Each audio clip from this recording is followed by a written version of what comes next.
एहसास न्याय का सबके लिए, आकाश न्याय का सबके लिए, उल्लास न्याय का सबके लिए, विश्वास न्याय का सबके लिए। अपने इस हिंदुस्तान पर हक हमारा भी तो है, इंसाफ के इस आशिया पर हक हमारा भी तो है। एक मुट्ठी आसमां पर हक हमारा भी तो है, एक मुट्ठी आसमां पर हक हमारा भी तो है।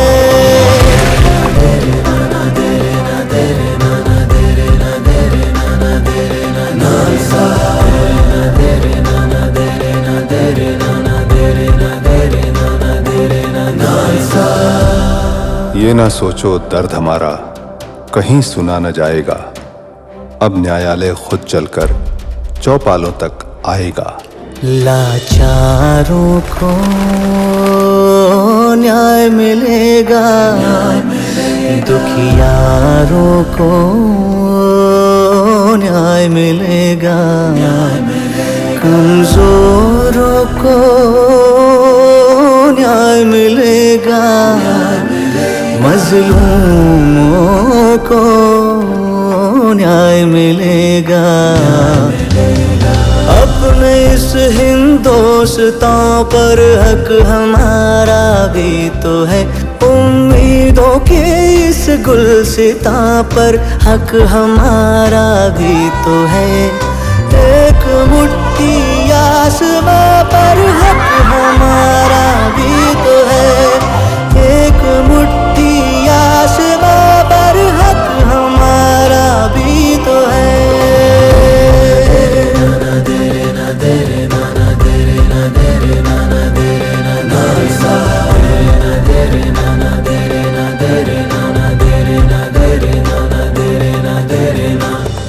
गरीब और कमजोरों को मुफ्त एवं सक्षम कानूनी सहायता के लिए प्रतिबद्ध विधिक सेवा प्राधिकरण नालसा, न्याय सबके लिए।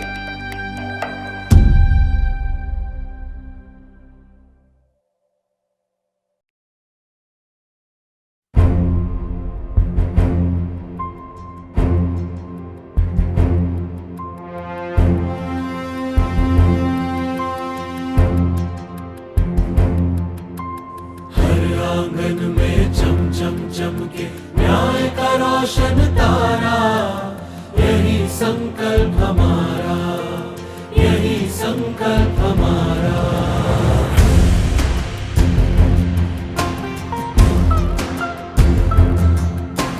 नालसा के न्याय दूत हम सबको न्याय दिलाएंगे, इंसाफ का उजियारा हम घर घर तक पहुंचाएंगे। औरत बच्चे दुखिया निर्धन हम बोलेंगे सबके लिए, अब न्यायालय के दरवाजे हम खोलेंगे सबके लिए। निर्बल का बल बन जाएंगे, देंगे सबको सहारा, यही संकल्प हमारा, यही संकल्प हमारा।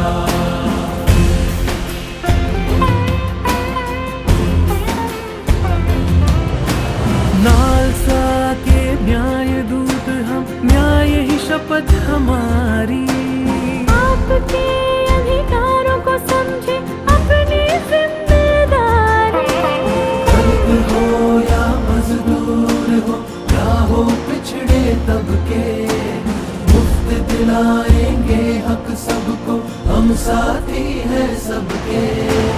ऊंच नीच धनी निर्धन में अब ना हो बंटवारा, यही संकल्प हमारा, यही संकल्प हमारा, यही संकल्प हमारा।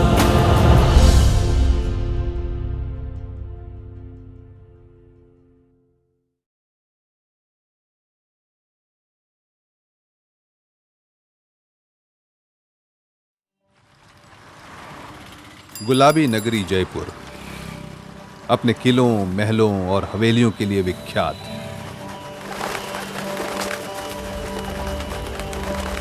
भारत की ऐतिहासिक विरासत, समृद्ध संस्कृति और परंपरा को देखने दुनिया भर के पर्यटक जयपुर आते हैं। इसी जयपुर के विद्याधर नगर में राजकुमारी अग्रवाल का जीवन छोटे सपने और सकारात्मक सोच के सहारे आगे बढ़ रहा था। उन्नति के सपने लिए राजकुमारी जी और उनके भाई अपने जमीन के प्लॉट पर थे। एक दिन एक छोटा सा मकान जिसमें उनकी कलाकारी, कारीगरी का रोजगार भी जम सके, ऐसा प्रयास था उनका। मगर वो सब कुछ एक सुनामी में, एक पल में बह गया। और अब मेरा इसके बारे में सोचते ही मेरी रूह कांप उठती है। वो एक भयानक से भयानक जिसे कहते हैं, बहुत भयानक दिन था, मगर वो मेरे लिए तो एक बहुत भयानक रात के समान थी, जिसमें शायद किसी को लगे कि कोई मज़दार नहीं, कुछ नहीं, हवा में एक तिनका उड़ता चला जा रहा है, उसे कोई किनारा नहीं मिल रहा, कोई उसका सहारा नहीं है। वो एक बहुत दर्दनाक, जिसे कहते हैं दर्दनाक, बिल्कुल अंदर तक जिसे हिला दिया मुझे, मानसिक तौर पे, शारीरिक तौर पे, हर तरह से मैं हिल गई उस वाकया से।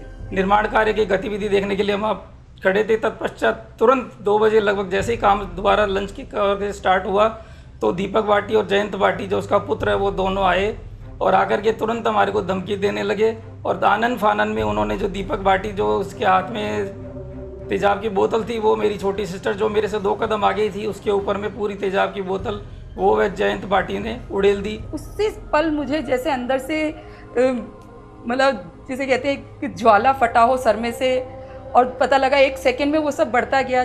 सर से मुंह पर आया, फोरहेड से मुंह पे आया, मुंह से चेस्ट पे, और 2 सेकंड में जैसे ही मैंने साड़ी अपनी उठा के करना चाहा हाथ से, पता लगा मेरा हाथ भी जल उठा पूरा। तेजाब फेंकने वाला मात्र आपके शरीर पर प्रहार नहीं करता, अंदर तक दर्द दे जाता है, डर पैदा करता है, इंसानियत से विश्वास उठा देता है, जीने की इच्छा खत्म कर देता। सबसे बड़ा सवाल अब क्या होगा? आपने देखा होगा अभी तक कि everyone was asking for rights of accused. इसका फेयर ट्रायल नहीं हुआ, इसका एक्सपीडिशियस ट्रायल नहीं हुआ, ट्रायल डिले हुआ है तो एक्यूज का right of liberty is being staked. The government ने सोचा कि victim ultimately the accused is found guilty, you can sentence him, put him behind the bars, but what about the person who is victim of that particular incident? How he is to be socialized, how he is to be put back to the society?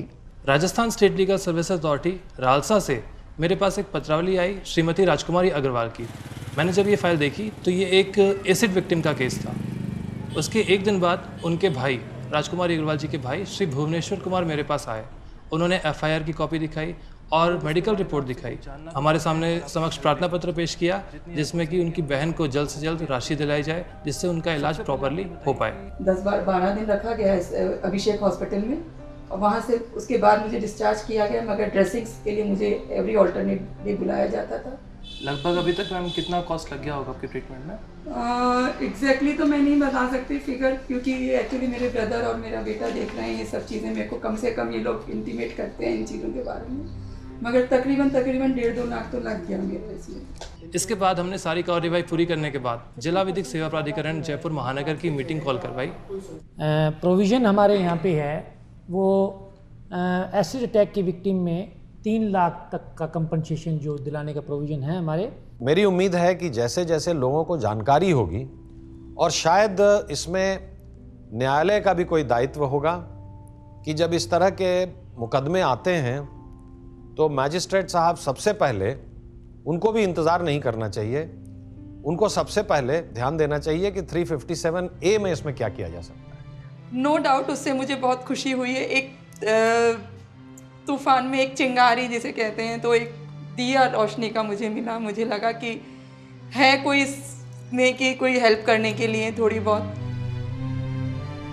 राजकुमारी को उनके खोए हुए आत्मविश्वास को फिर से पाने में पता नहीं कितना वक्त लगे, लेकिन विधिक सेवा के प्रयास से उनका दर्द कुछ कम तो जरूर हुआ है। फिर से वो अपने जीवन को जोड़ने का प्रयास तो कर ही रही हैं। अपने इस हिंदोस्तां पर हक हमारा भी तो है, उम्मीदों के इस गुलसितां पर हक हमारा भी तो है।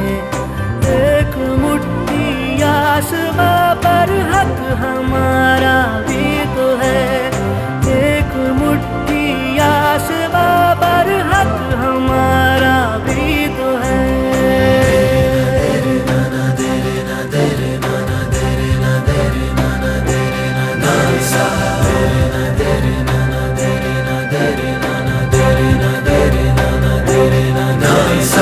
नालसा, न्याय सबके लिए।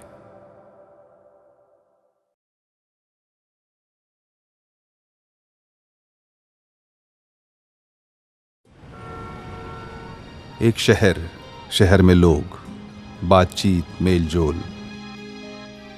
लोग एक जैसी सोच के भी हो सकते हैं, अलग अलग संस्कार, सोच, रहन सहन के भी।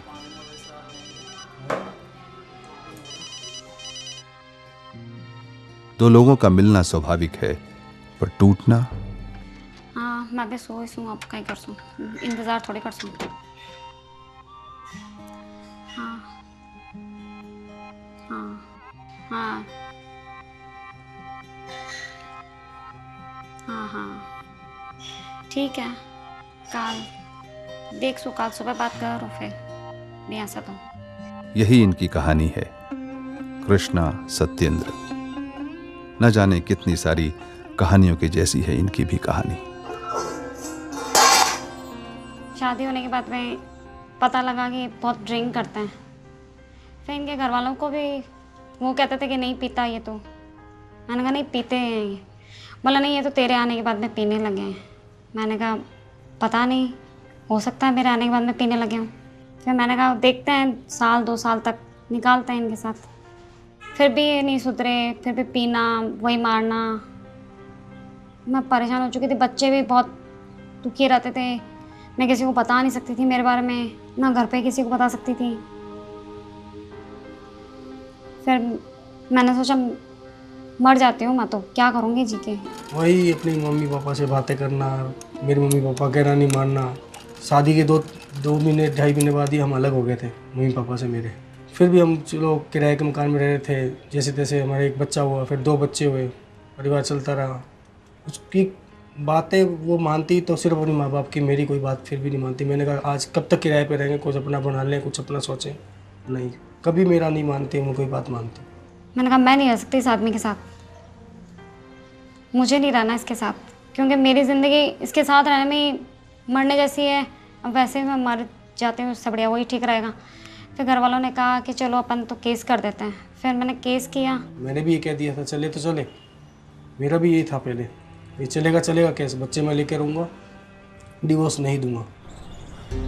फिर केस में भी ये आते थे, मतलब लड़ते थे वहाँ पे भी, मतलब वही खींचातानी रोज आते। मैं पियर जाके बैठ गई, फिर ये चिल्लाते वहाँ पे भी आते सबके सामने, वही गाली गलोच, वही बदतमीज़ी करनी। देखो कृष्णा, केस तो हमने फाइल कर दिया। अब एक कोशिश हम ये करते हैं कि यहाँ हमारे यहाँ नालसा सेंटर है, उसमें मीडिएशन का होता है कि दोनों पार्टियों को बैठा के समझाइश की जाती है, और अगर समझाइश हो जाती है तो वहाँ से हो सकता है वो आपके फेवर में जाए, अच्छा रिजल्ट निकले। तो वो नहीं सुधर सकता है। कोशिश तो करो। कोशिश नहीं कर सकती हूँ मैं तो, क्योंकि मैं रहती हूँ उसके साथ में, मैं जानती हूँ। नहीं मानती हूँ मैं, समझाइश करके बुलाते हैं उसको एक बार।